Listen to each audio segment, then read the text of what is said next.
Good morning बच्चों। आज हमारी क्लास 10th की वर्कशीट नंबर 37 है कार्बन के ऊपर। पिछला चैप्टर हम लोगों ने कर लिया है।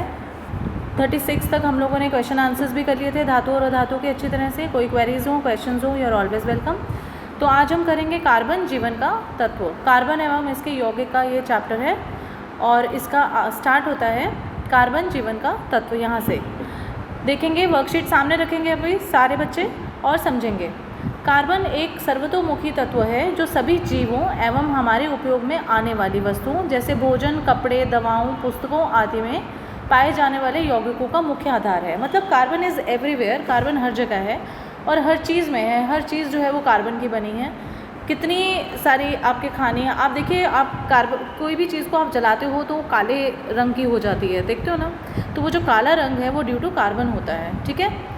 भूपर्पटी में मतलब धरती में पाए जाने वाले में से केवल 0.02% कार्बन जो है वो खनिजों के रूप में पाया जाता है, ठीक है। जैसे कि कोयला हो गया, पेट्रोलियम हो गया, कार्बोनेट हो गए और हाइड्रोजन कार्बोनेट हो गए।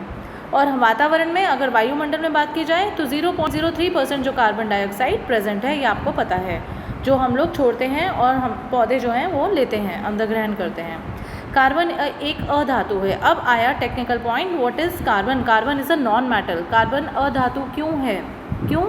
क्योंकि आपको मालूम है जो धातुएं होती हैं, ये मैंने आपको पहले बताया था पिछली क्लास में, धातु जो है वो इलेक्ट्रॉन लूज़ करती हैं, ठीक है, दे देती हैं, क्योंकि वो धनी होती हैं इसलिए वो धनायन होती हैं।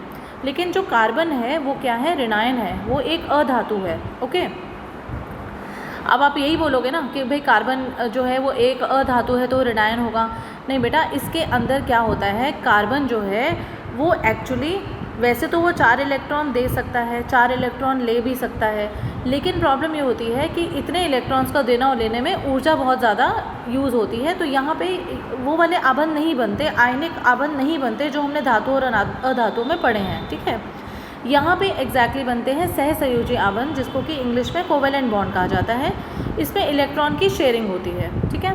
चलो फिर भी एक बार आप, अभी हम आगे एग्जाम्पल से लेंगे तो और अच्छे से समझ आएगा। अभी तक आप समझो कार्बन एक अधातु है, इसका प्रतीक है कार्बन C। इसकी परमाणु संख्या 6 है, तो इसकी इलेक्ट्रॉनिक संरचना कितनी होगी? 2-4 होगी ना, ठीक है। और इसका जो इलेक्ट्रॉनिक विन्यास है 2-4 है। कार्बन चतुसंयोजी है, मतलब इसकी जो संयोजकता है, इसकी जो वैलेंसी है वो कितनी है? 4 है। मतलब ये 4 इलेक्ट्रॉन जो है ये जो है ये इसमें सहसंयोजी आबंध में काम आते हैं। ये मैं आपको करके बताऊंगी तभी पता चलेगा, ये अभी आगे बताते हैं क्लास में, ठीक है। आप यहाँ पे समझिए पहले कि कार्बन जो है इसके यौगिक, देखो ये कार्बन परमाणु है, इसमें जो इलेक्ट्रॉन है इसकी पहली शेल में कितने? 2 इलेक्ट्रॉन हैं और दूसरी शेल में 4 इलेक्ट्रॉन हैं, ठीक है। तो इसलिए इसकी जो संयोजकता है वो 4 है और इलेक्ट्रॉनिक व्यास 2-4 है, ओके।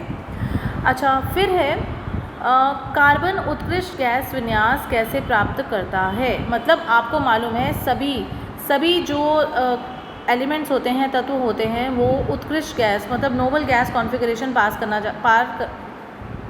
करना चाहते हैं, राइट। जैसे कि देखो, हमने उन्हें सोडियम पढ़ा था, सोडियम की वैलेंसी थी 281, मतलब इलेक्ट्रॉनिक विन्यास था 281। अब ये एक को लूज़ इसने किया तो इसलिए संयोजकता इसकी 1 हो गई थी। अब हम लास्ट में या तो 8 चाहते हैं या 2 चाहते हैं। जैसे हीलियम है उसके 2 हैं, आर्गन है उसका 8 है, ठीक है ना। तो हम लास्ट में 2 चाहते हैं या 8 चाहते हैं, क्योंकि वही नोबल गैस की कॉन्फ़िगरेशन होती है, वही उत्कृष्ट गैस विन्यास होता है। तो अब जैसे सोडियम ने तो 1 इलेक्ट्रॉन लूज़ करके उत्कृष्ट गैस विन्यास प्राप्त करा, ठीक है। क्लोरीन ने 1 गेन करके लास्ट में 1 प्लस करके 8 प्राप्त करा। अब ये कार्बन कैसे करेगा वो समझेंगे, ओके। कार्बन ना तो 4 इलेक्ट्रॉन खोकर और ना ही 4 इलेक्ट्रॉन प्राप्त कर आयनिक संबंध बनाता है, ठीक है ना। Because it is not easy, आसान नहीं है 4 इलेक्ट्रॉन को गेन करना, 4 इलेक्ट्रॉन को लूज़ करना, इसमें बहुत ऊर्जा की आवश्यकता होती है। कार्बन द्वारा 4 इलेक्ट्रॉन खोने के लिए अत्यधिक ऊर्जा की आवश्यकता होगी एवं 4 अतिरिक्त इलेक्ट्रॉन को धारण कर कार्बन के 6 प्रोटॉन वाले नाभिक के लिए अत्यंत कठिन है। मतलब इसके लिए गेन करना लेना भी बहुत मुश्किल है और इसके लिए इलेक्ट्रॉन लूज़ करना भी मुश्किल है। तो क्या करता है कार्बन? कार्बन अपने अन्य परमाणुओं अथवा अन्य तत्वों के परमाणुओं के साथ सहसंयोजी आबंध बनाता है, इलेक्ट्रॉन की साझेदारी करता है। ठीक है, इस समस्या का हल इलेक्ट्रॉन की साझेदारी से होता है, और वो कैसे होता है वो भी हम समझेंगे। अन्य तत्वों के परमाणु जैसे हाइड्रोजन, ऑक्सीजन, नाइट्रोजन, सल्फर और क्लोरीन भी इसी प्रकार साझेदारी करके अणु का निर्माण करते हैं। सिर्फ कार्बन अकेला नहीं है जो सहसंयोजी आबंध बनाता है, ये भी बनाते हैं हाइड्रोजन, ऑक्सीजन, नाइट्रोजन, सल्फर वगैरह। ठीक है, एक ही प्रकार या विभिन्न प्रकार के परमाणुओं की साझेदारी से बने आबंध को सहसंयोजी आबंध कहते हैं। मतलब जहाँ पे शेयरिंग ऑफ इलेक्ट्रॉन्स होती है, जहाँ पे साझेदारी होती है, उसको हम सहसंयोजी आबंध कहते हैं। सहसंयोजी आबंध वाले अणुओं में भीतर तो प्रबल आबंध होता है, लेकिन इनका अंतराणविक बल कम होता है। मतलब इनके जो फोर्सेस होते हैं, इनके जो मॉलिक्यूलर फोर्सेस होते हैं इनके बीच में, ये जो होता है इनके अंदर बल कम होता है। ठीक है, इसकी वजह से इनके जो मेल्टिंग पॉइंट होते हैं, गलनांक या फिर बॉइलिंग पॉइंट जो होते हैं, क्वथनांक, वो कम होते हैं। ठीक, तो इसका मतलब ये इतने अंदर से स्ट्रॉन्ग नहीं होते हैं और इनको पिघालना या गलाना आसान होता है। इलेक्ट्रॉनों की साझेदारी होती है यहाँ पे, मतलब शेयरिंग होती है, और आवेशित कण नहीं बनते हैं। मतलब आयन्स यहाँ पर नहीं बनते हैं। जैसे सोडियम ने आयन बनाया, ऋणायन बनाया, धनायन बनाया, तो यहाँ पे कार्बन में ये नहीं बनते हैं। सहसंयोजी यौगिक सामान्यतः विद्युत के कुचालक होते हैं, और ज़्यादातर ये क्या होते हैं, कुचालक होते हैं, क्योंकि आयन नहीं बनेंगे सोडियम की तरह, क्लोरीन की तरह। जो आयन नहीं बनेंगे तो फ्री इलेक्ट्रॉन नहीं होंगे, फ्री इलेक्ट्रॉन नहीं होंगे तो जो होंगे विद्युत के सुचालक नहीं होंगे, कुचालक होंगे। ओके, चलिए अब हम ये समझते हैं। जैसे हाइड्रोजन है यहाँ पर, अब ये देखिए हाइड्रोजन की जो इलेक्ट्रॉनिक विन्यास है वो 1 है, तो इसका मतलब इसके लास्ट में 1 इलेक्ट्रॉन है। इसी तरह हाइड्रोजन, दूसरे हाइड्रोजन का भी 1 इलेक्ट्रॉन है। अब इन दोनों की अगर साझेदारी हो गई तो 2 इसके पास भी हो गए और 2 इसके पास भी हो गए, ये बन गया सहसंयोजी आबंध। ठीक है, इसी तरह से अगर हम ऑक्सीजन की बात करें, इसी तरह से हम अगर ऑक्सीजन की बात करें, ऑक्सीजन की है 2, 6, उसकी परमाणु संख्या है 8, तो पहली में शेल में 2 आएंगे, दूसरी में 6 आएंगे, तो इलेक्ट्रॉनिक विन्यास क्या बन गया, 2, 6।